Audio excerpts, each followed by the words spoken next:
He was so devoted to Jehovah's Witnesses that even after he walked in on another member sexually molesting his 4-year-old daughter, he didn't go to police for another 11 years. The acting attorney general of Pennsylvania announced child sexual abuse charges against 5 Pennsylvania men, 2 in Lancaster County, all members of Jehovah's Witnesses. Fox 43's Harry Lee reports on the repercussions for the organization.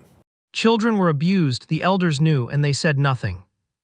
Not to the police, not to the parents, not to anyone outside those 4 walls. Instead, they opened a database, a secret list filled with the names of alleged child predators inside their own congregation, and then they locked it away, hidden from courts, hidden from victims, hidden from you. That is not a conspiracy theory, that is documented, investigated, proven in courtrooms across the United States and Australia. And people are waking up to it.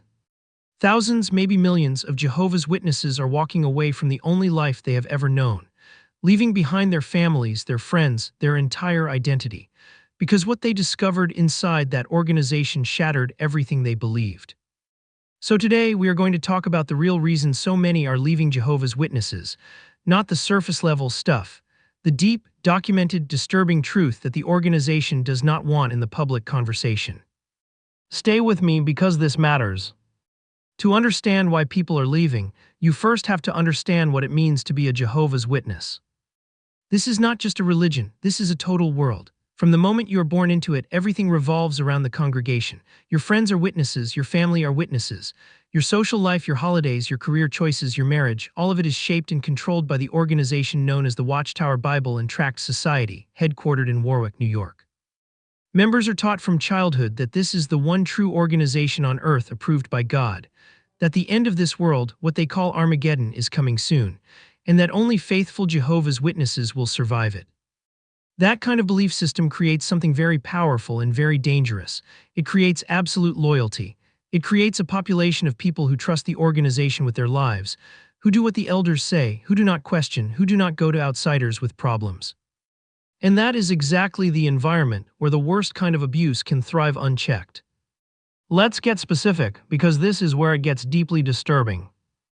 For decades, the Jehovah's Witnesses organization had a policy, an official structured policy, that when allegations of child sexual abuse arose within a congregation, those allegations were to be handled internally, by local elders, not by law enforcement, not by child protective services, by men inside the church who had no legal training, no investigative expertise, and critically, a deep institutional interest in protecting the organization's reputation. Think about what that means in practice. A child comes forward. A parent finds out their child has been abused by someone in the congregation, and instead of that parent being encouraged or required to call the police immediately, the first call goes to the elders. Sometimes the first call goes to the organization's legal department. And the abuser, often they stayed. Sometimes they were quietly moved to another congregation. The community around them never knew. The next set of children never knew. This is not speculation. This has been confirmed through legal discovery, court testimony, and investigative journalism. Now here is where the organization's theology directly enabled abuse, and this is something that most people outside the community do not know about. The Jehovah's Witnesses have what is called the two-witness rule. Based on their interpretation of scriptures like Deuteronomy 19:15, the organization requires that for any serious accusation, including child sexual abuse, to be formally acted upon internally, there must be at least 2 witnesses to the act. Let that sink in for a moment. Child sexual abuse almost never happens in front of witnesses. By its very nature, it is hidden, it is secret. It is one person with power over a child alone behind closed doors. So what happens when a child comes forward with an allegation and there is only one witness themselves? Under this rule, the accused faces no formal internal discipline. The elders may pray, they may monitor the situation, but the accused walks free within the congregation, still attending meetings, still having access to children.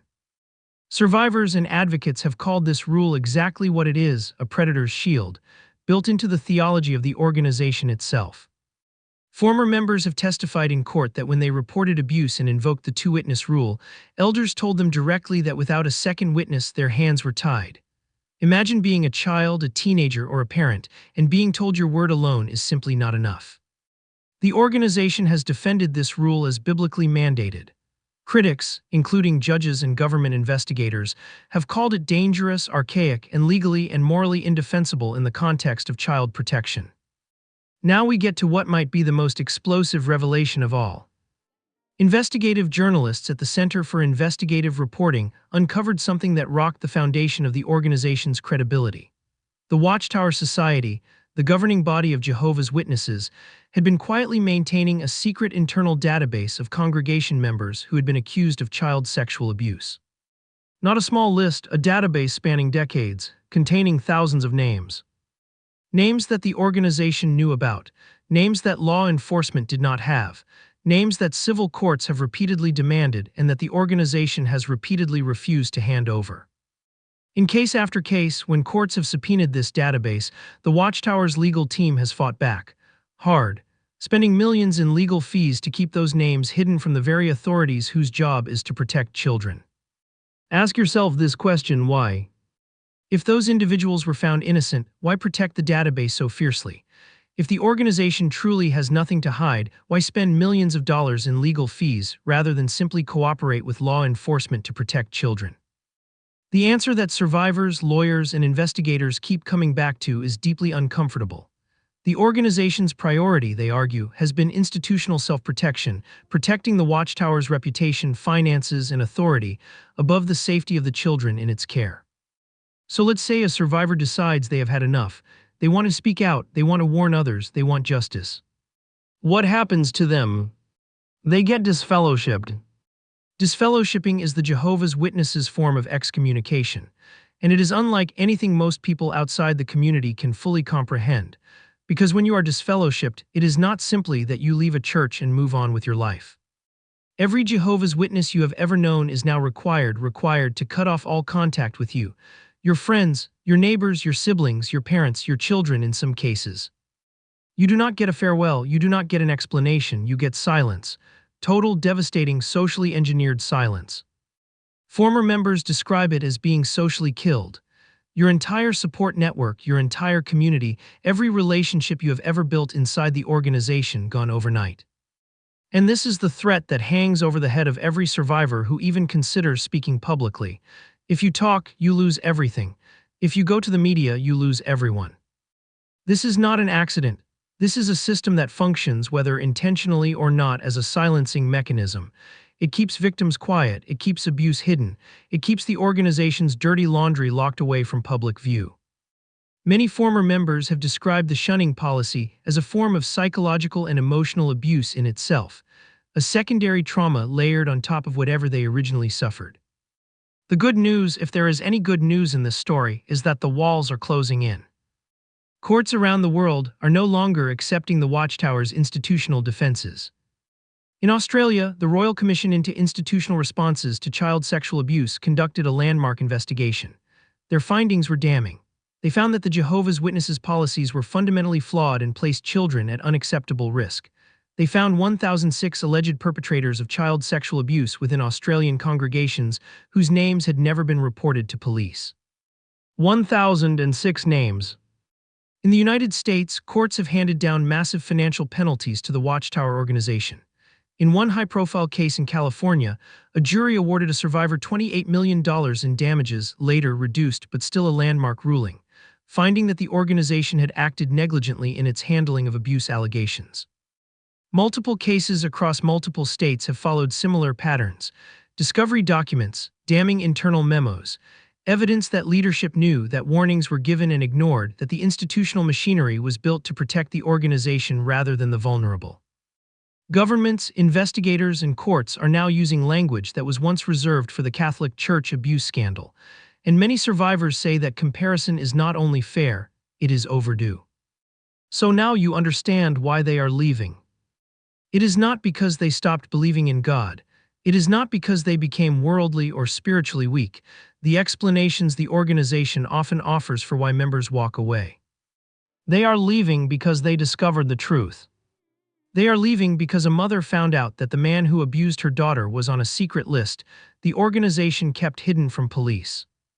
They are leaving because a survivor reported their abuse to elders and was told there was no second witness, so nothing could be done, and then watched their abuser sit 3 rows ahead of them at the Kingdom Hall the following Sunday. They are leaving because they were disfellowshipped for speaking the truth, and their family chose the organization over them. They are leaving because they asked honest questions and were told that asking questions was spiritually dangerous. They are leaving because they finally got access to information the organization spent decades trying to suppress, and they could not unsee it. And increasingly, they are leaving together, finding each other online in support groups in communities built by former members who refuse to stay silent, comparing experiences, healing together, and telling the truth to anyone willing to listen. If you are a current Jehovah's Witness watching this, I am not here to attack your faith. I am not here to tell you what to believe, but I am asking you to do one thing: look at the evidence, not through the lens of what the Watchtower tells you about apostates or enemies of the organization. Look at the court documents. Look at the Royal Commission testimony.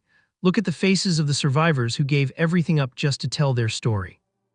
If you are a survivor, your voice matters. What happened to you was not your fault, and you do not have to carry it alone. And if you are just someone who stumbled onto this video, share it, because sunlight is the best disinfectant. And the more people who know, the harder it becomes for institutions like this to operate in the shadows. The people leaving Jehovah's Witnesses are not lost. In many cases, for the first time in their lives, they are free.